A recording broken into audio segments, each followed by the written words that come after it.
Welcome back, guys. Thank you guys so much for tuning in. And like I always say, if this is your first time checking out this show, please go hit that subscribe button. That would really mean a lot. And of course, hit that like button down below of this live feed. I have somebody very, very special in the house. This dude is a masterful producer. He's got a huge YouTube following, and he's also married to my friend and a co-host of the show, Lydia Caesar. Please welcome Wavy Wayne to the show. What's up, man? What's up, man? Thank you for that introduction. Anytime, my brother.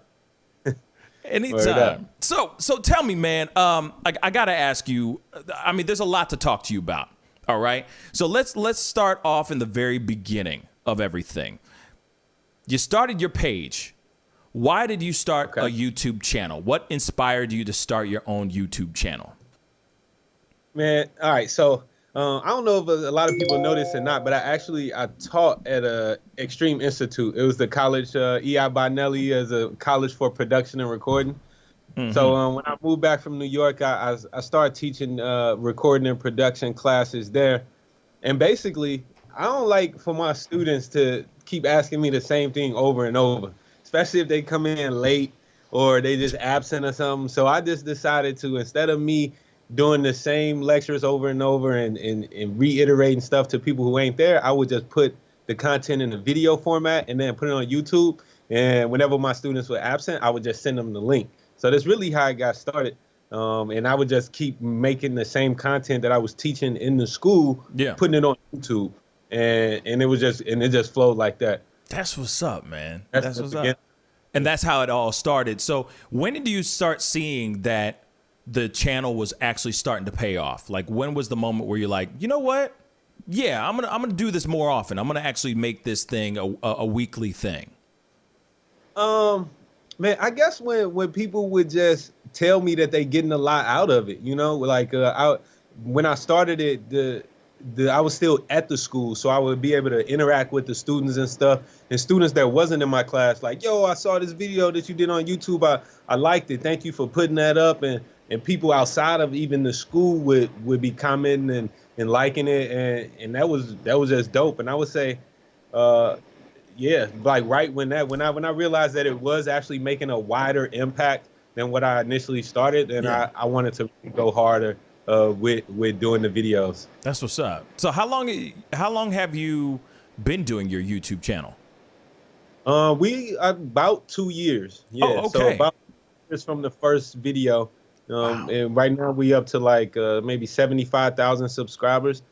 And, you know, it's kind of growing exponentially now. So I hope, you know what I'm saying, to be at 100K and have my first YouTube plaque within the next 2 months. Like in 2 months, we'll hit that rate. But yeah, it's been about 2 years, and it's been a steady growth since then. When I started out, when I first got serious about it, I told myself that I would post a video one time every week for a year, and I pretty much did that. And I probably missed like three videos throughout that year, but that consistency, I think, is what helped the channel really grow a lot. Yeah,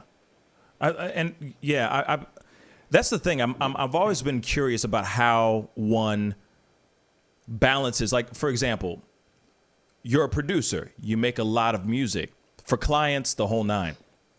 Then also on top of that, you're doing videos on YouTube teaching people how to make, you know, how to use Pro Tools, how to use any other programs that have to do with producing music. Now, how do you find the balance? Because I can only imagine when you're trying to make sure that you keep your lights on. You see what I'm saying? Like, trying to balance that whole thing of like, I got to get paid, but then I also got to get this YouTube thing going, because, you know, YouTube is kind of like an investment in a way. It slowly pays off at the end, later on, but it's not immediate. And that immediate money is you producing music. So how do you find that balance so that you're not losing your damn mind? Yeah, well, I mean, a lot of that was that I wanted to be able to give myself more time. So I saw the benefits of what YouTube can do. I saw a lot of people being successful, and I also saw that there was a void. Like, honestly, I was looking at a lot of videos because I love YouTube. I watch so many tutorials and videos myself, but I never saw like too many people that look like me and kind of saying stuff the way that I would say it. And I knew that I could talk to a particular audience. So that's why I got on it and started doing it.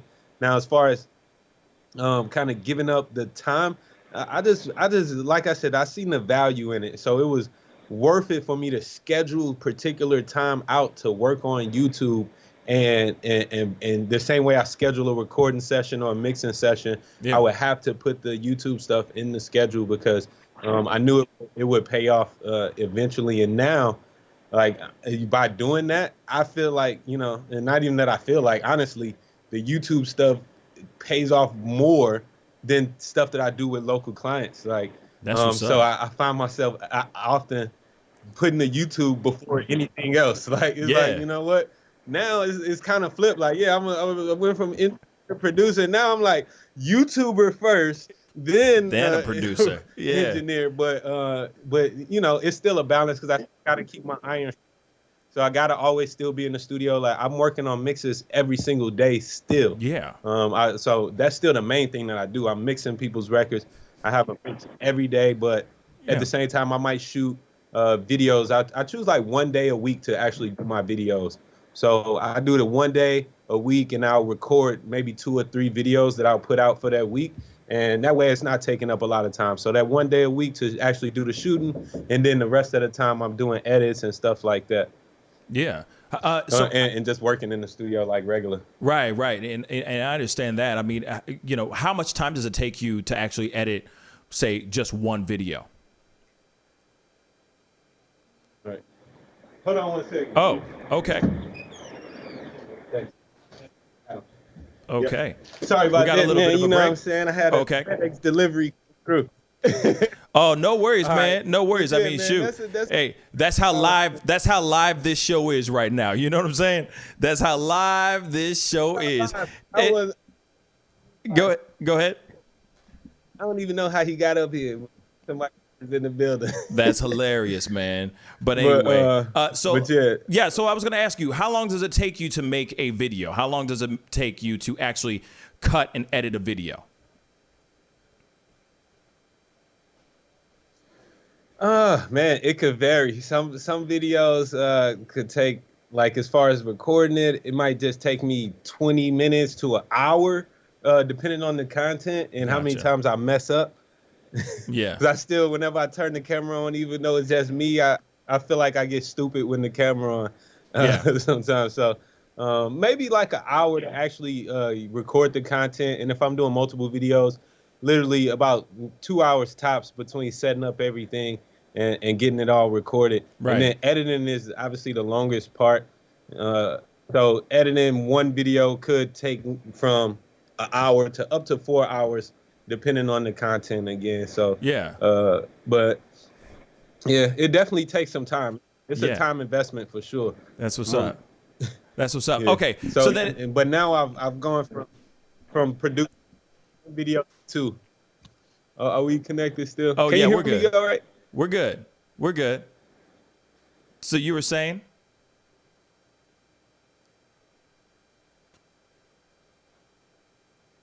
Hello? Okay. I guess I lost him there. Yeah. Okay, there we go. Here. He's back. He's back. Okay. So, real quick. I'm here. Okay. Cool. So, let me ask you this. In regards to endorsements, let's talk endorsements real quick, shall we? Let's talk about that. Okay. Your first, all right. When did you start seeing, what was the number of subscribers what was the number that you had of subscribers when you started seeing actual endorsement deals start hitting up your page? That's funny, man, because another part of why I did this too is that I told you I was watching a lot of videos, man. I'll be watching all the cats reviewing iPads and iPhones, and I'm like, dang, man, I want somebody to send me some free stuff like these cats. So yeah, I would say probably about 10,000. When I was at about the 10,000 mark, that's when I started to see some endorsements come through. Yeah, so right about there is when it actually started to come in, Yeah. with sponsored videos. People want to send me different products to review. I think the first company that reached out was like a $60 headphone company. They had some headphones that, they retail for $60. They're like, hey, we'll send you these headphones for free if you talk about them on your channel. I was like, okay, I got my first. Yeah. You're like, hell But yeah. now, exactly. Hope things now got a little better than that. But yeah, that was the beginning of it, just opening up, and I just also used that as an opportunity to show other companies that I could do it. So it wasn't always about just the money at first or whatever the product was, but just what I would take whatever products they was giving. If it was a cheap headphone, I'm gonna review it, give a great review about it, do in-depth, high-quality video. That way, it's more attractive to other potential companies who wanted to come out and do the same thing. So, That's what's up. yeah, that's pretty much how I started. But it was probably about 10,000 subscribers is when I say that they first started reaching out. And these companies, they reach out. I would even like to do more.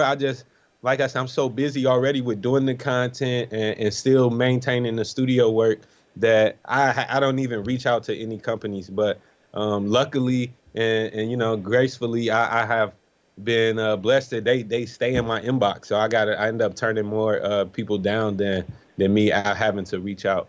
That's what's up. That's what's up. Because I mean, so you were reaching out to people and everything. Because I know there's a lot of people out there that are listening, that are watching the whole nine, that are fans of you, that are maybe in the same field, or that they are YouTubers as well, that are interested in getting to that particular level. So you said that you were reaching out to certain places. Were you just reaching out to anybody in regards to like, hey, let me review your product or something like that, or were you actually getting people hitting you up first?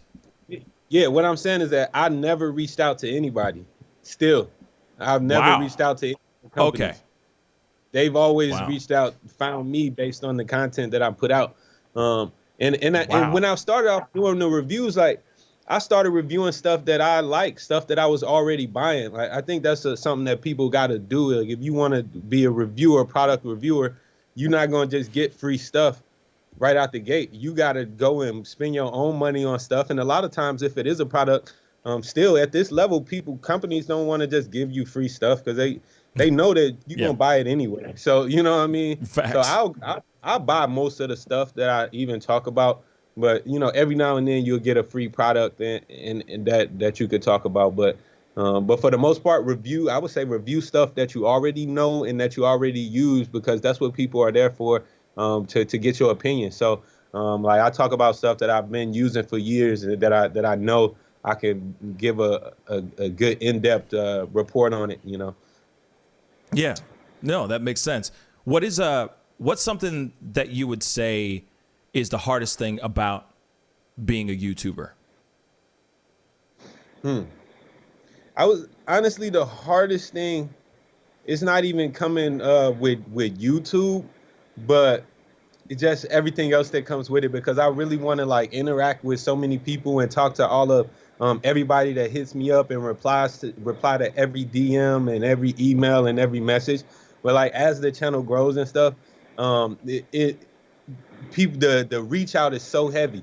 So many emails every day, so many DMs every day. And I used to pride myself on being able to reply to every single person. And lately I found that I'm not doing that as much, just because there's no time to do and reply to every single person. Right. So that's a part of me, because I want to do that for people. But as far as like, difficulty, it ain't really difficult. Just staying consistent and being true to what's going on. Yeah. Okay.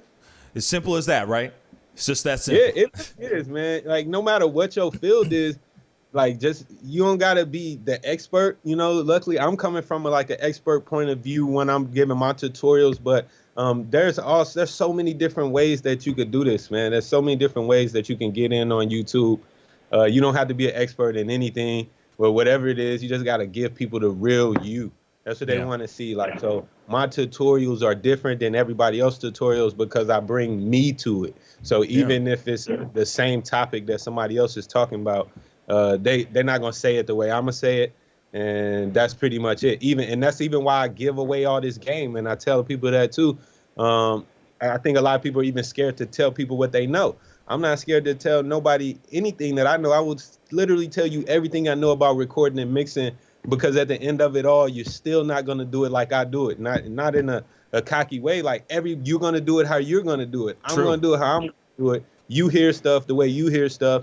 So these are all just tools, man. And you know, you ain't gonna never paint like me. You're right. And I love that though. You're not going to paint like me. That's so true. You know, like you telling a story is going to be different how I tell a story. It could be the same damn story, but it's going to be told in a different way. You know, you can still find there's plenty of room at this table to eat. You know what I'm saying? And so I do appreciate what you just said there, because I mean, no matter what, I feel like that is a true thing. A lot of people get scared about putting themselves out there or actually telling people like, okay, this is what I use. This is actually what I use for this, that, and the third, because they get worried about people stealing, jocking their style, stealing their stuff. I don't know what it is. You know what I'm saying? It's like there's no reason for anyone to be scared, you know, because they're going to take it. Whether they do something with it or not is their business, but they're not going to do exactly what you do unless they start doing exactly what you do. That's another conversation. You know what I'm saying? Right. I try, but you know, people see fake for easily. Like you can see fake from a mile away. So, and you can only fake for so long. Like how many times are you gonna fake? Would you just go watch every video I do and then go back and mimic it? Like that's cool if that's what you want to do. Like, but that ain't gonna get you so far. It's not gonna be fulfilling for you. You know? It's like good luck. Good luck with that. You know what I mean? That's so crazy. The thing that I worry about more is that people ask me so much about like, yo, Wayne, what plugin is this or what software is this? And you know, I mean, I'll be sending these companies so much money. I'll be like, I need to start hitting them up. Like, hey man, I done told 1,000 people to buy your plugin. Right. Yeah, I was gonna ask you, like, because I know that there's a lot of times you'll sit there and go, hey, you know, this is not a paid review. This is just me putting in my 2 cents, the whole nine. Like, when is the moment where you go, hey man, like, yo, y'all need to start chucking me some change, man. Like, when does that moment actually happen? Because I feel like a lot of people like yourself that do reviews on products, like you're only giving that product a whole lot of love, you know? Yeah. So why not get a little money? Even if it's $5, it's still something.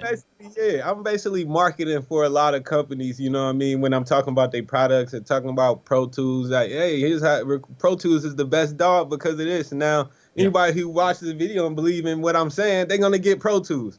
And I ain't gonna get a cut from it. But it's cool because I'm not pushing on that so much because like I'm only saying stuff from an honest point of view. Like if I say something is dope, like I believe that it's dope, and like you should probably get it if you can afford it. Like if you need it, go ahead and get it. Like, you know, right. So that's, you know, that's where I'm at with it.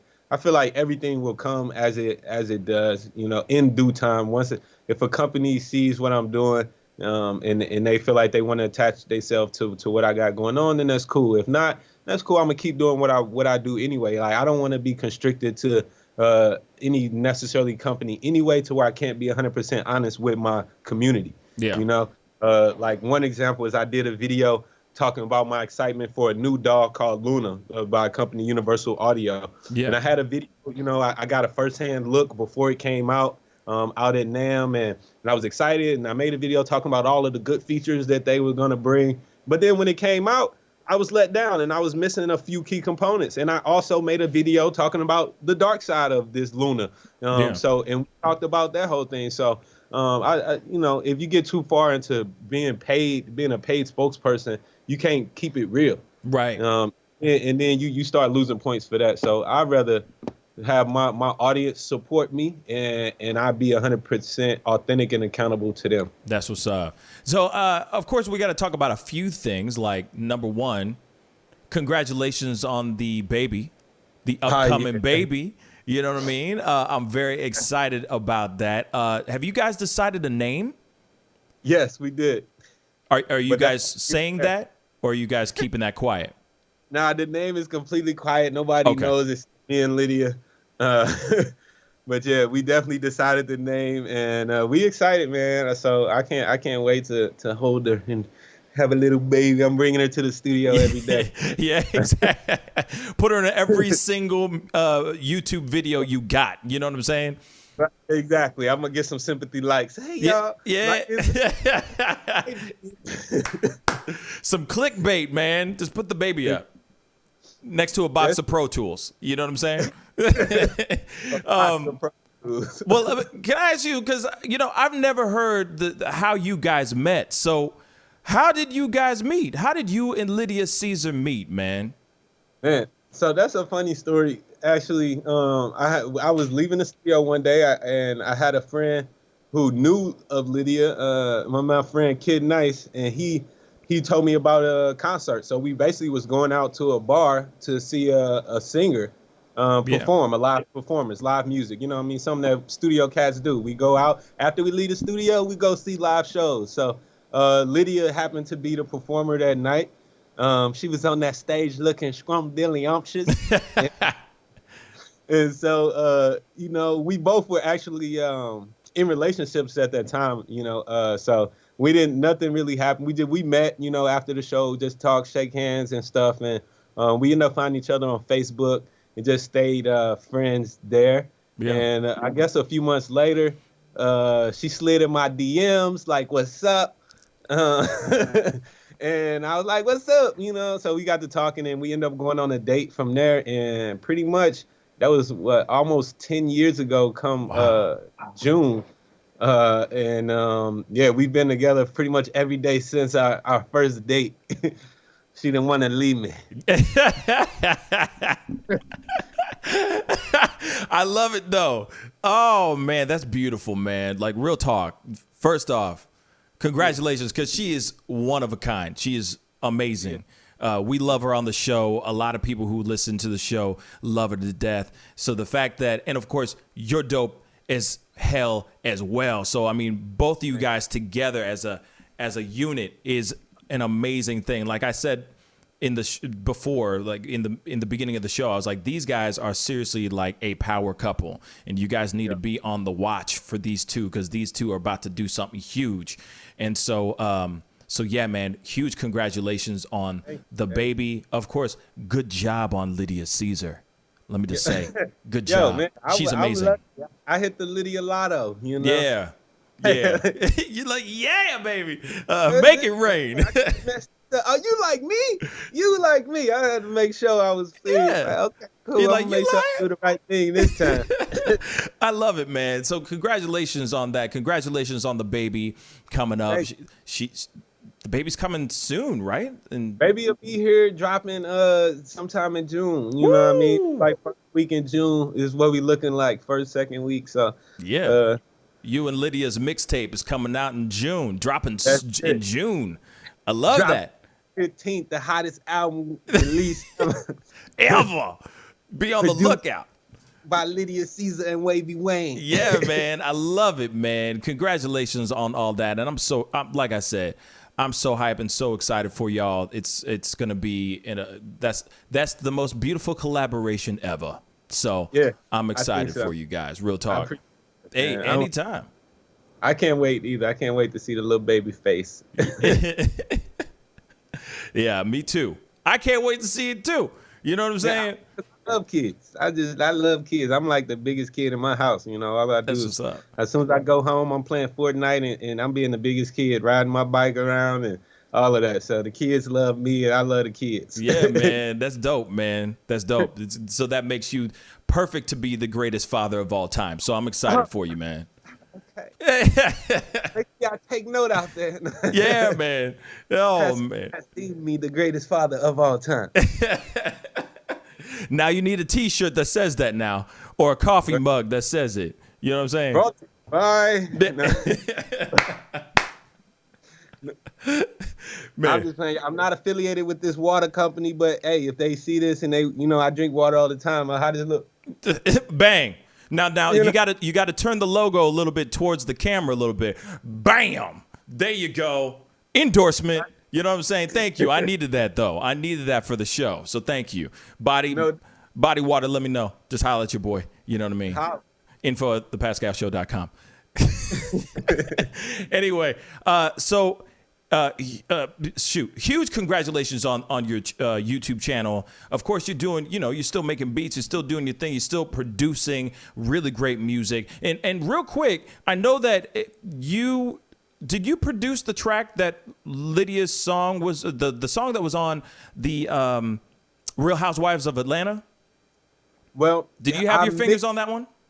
I did. I definitely did. So what what my actual job is, I don't make beats. Okay. Well, I am a producer, but I don't make the beats. Okay. Gotcha. But so I recorded that song and I mixed it.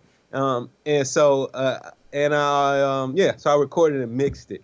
That's what's up. So that's my take on it. I think the guy that actually made the beat, his name is Taylor. So yeah, he a really dope producer. He worked with everybody, Chris Brown and a whole bunch of stuff. He big time dude. That's what's up. So, but yeah, I actually did the recording and mixing on that. The Real Housewives. Through It All is the track. Yeah, Through It All. That's dope. I've actually mixed all of Lydia's albums. When we first were dating, she started working on her first debut album. Luckily, she was dating an engineer. Bang. So I had recorded probably 90% of it and mixed and mastered the whole thing. And so that was our first baby together, the Caesar album. That's what's up. Hey, you know what? Real quick before I let you go, one other question. This is a producing question, an engineering question. What is the hardest thing? What is the hardest part about engineering? Wow, the hardest part. I mean, let's build a scenario real quick, okay? Say that you have a very talented artist. Let's say you have Lydia, okay? You have a very talented artist, great vocalist. Lydia is got some powerful vocals. You got her in the booth. Y'all are starting to make these songs together, as you're recording it and all that stuff. What is usually the biggest or toughest part while you're in a recording session with an artist?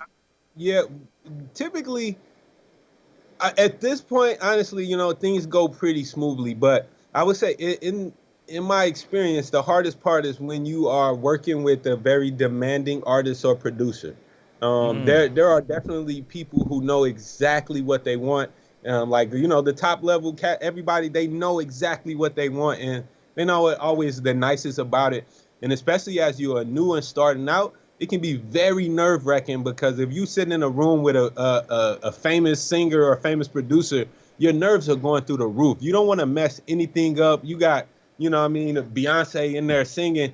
If you miss a take or hit a button, you thinking your career could be over. So it's it's a lot of pressure to do the right thing. It's a lot of pressure to be good. That's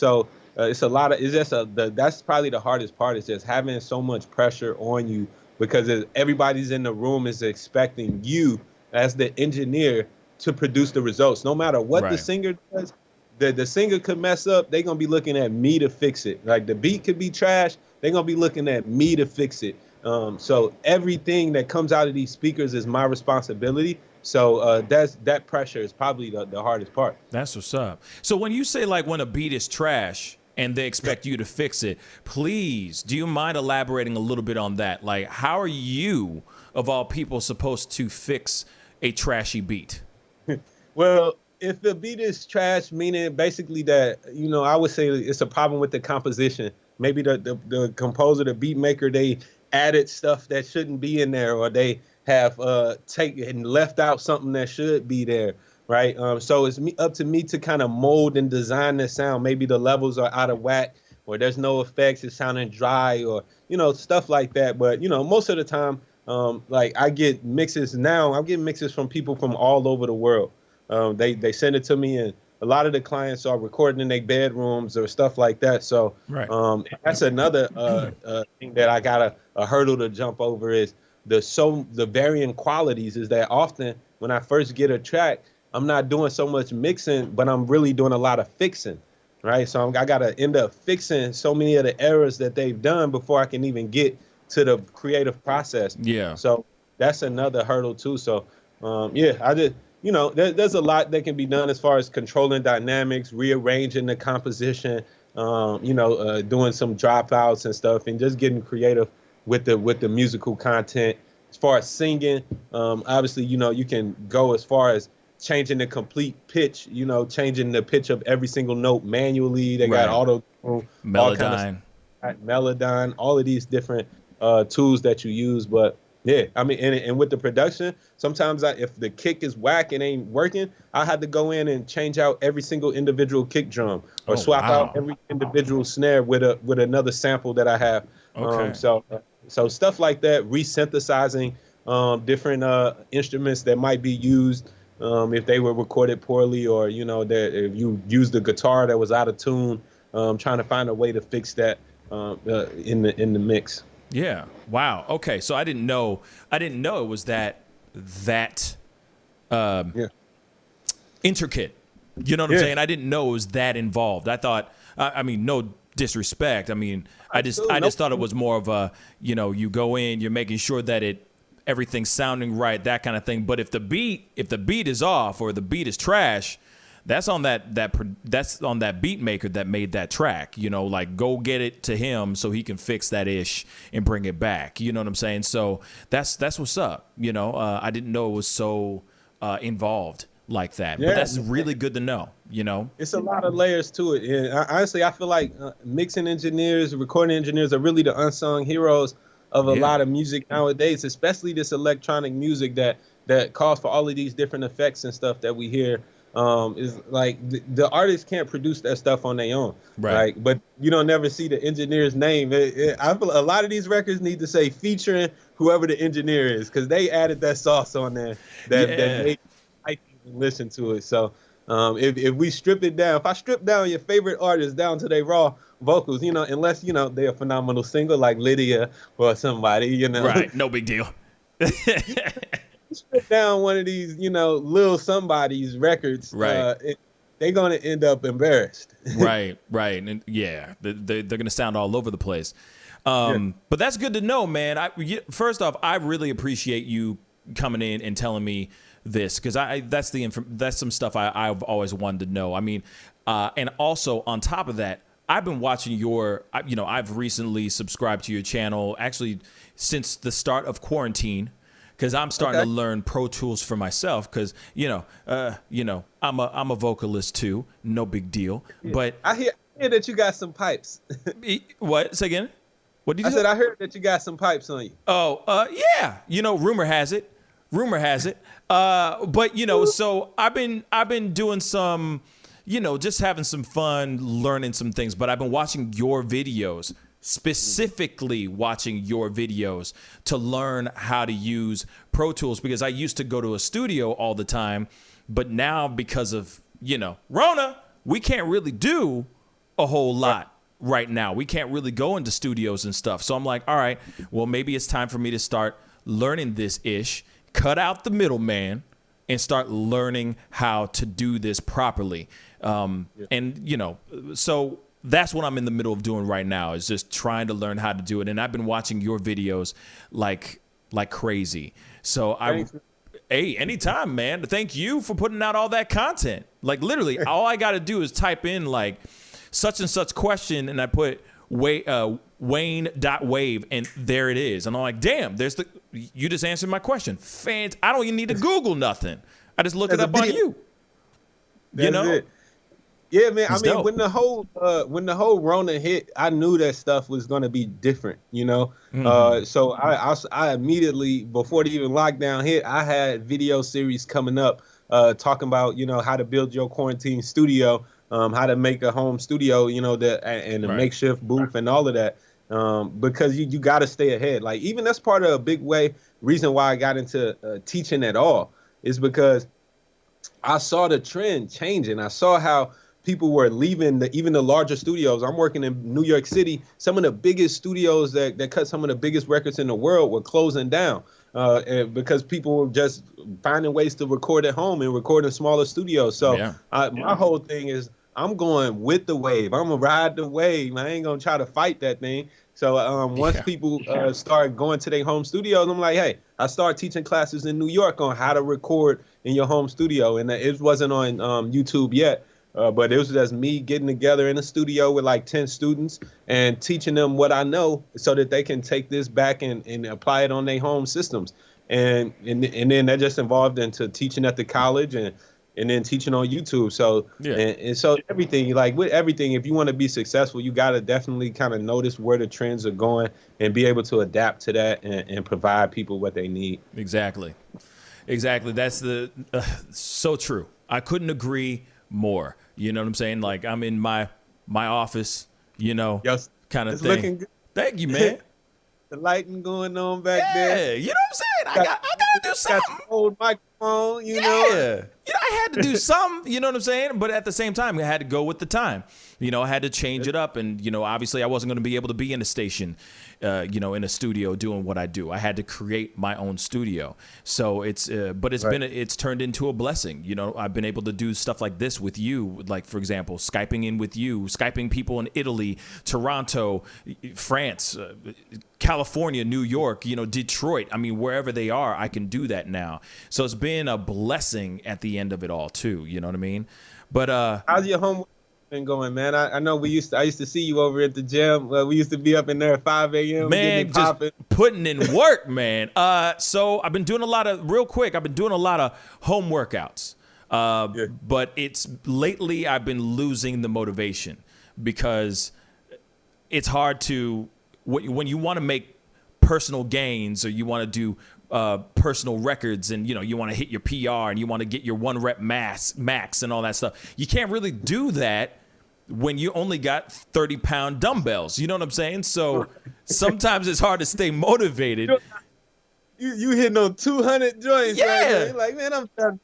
You know what I'm saying? Like, I'm used to throwing some weight around, bruh, and I can't do that right now. So it's been really tough to stay motivated sometimes. You know what I'm saying? But I'm still doing a whole lot. Just trying to stay. I'm just trying to stay maintained. You feel me? Just trying to stay maintained. Summer is still here, man. Summer's still coming, so we can't lack up. Yeah. It's hard for me to stay motivated too, man. I probably hit the basement gym like twice a week max. Right. And that's about it. You know what I'm saying? So I'm on the same page. I mean, I'm usually, I at least do my push-ups every morning, that kind of thing, just to keep the blood flowing. But yeah, it's been, in the very beginning, I was with it, man. I was sweating my balls off every day, putting in the work, just crazy circuits. And then now it's like, donuts. Donuts. Right. You know what I'm saying? Donuts.